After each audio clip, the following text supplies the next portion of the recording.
আমি সঞ্জীব সিনহা আমার লেখা দুটো কবিতা পড়ে শোনাচ্ছি।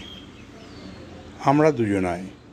আকাশ থেকে বলল পড়ি, তুই আমার কাছে আয়, নীল আকাশে মেঘের ভেলায় ভাসব দুজনায়। সাগর থেকে বলল পড়ি, তুই আমার কাছে আয়, জ্যোৎস্না রাতে সাগর বেলায় বসব দুজনায়। দুঃখের কথা বলবো না কেউ, সুখের কথাও না, হাসি মুখে ভেসে বেড়াবো আমরা দুজনায়। কাশবনে উঠেছে ঢেউ, ঠান্ডা মিঠে হাওয়ায়, নদীর ধারে বসে আছি আমরা দুজনায়। পরের কবিতা। যদি হারিয়ে ফেলি পথ।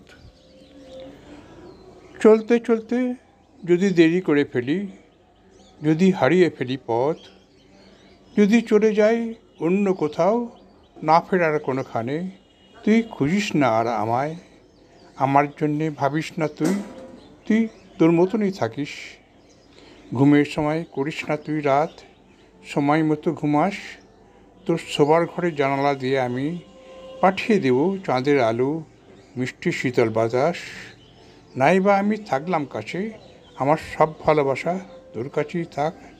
ভালোবাসাটাকে জড়িয়ে ধরে তুই আরাম করে ঘুমাস। ধন্যবাদ।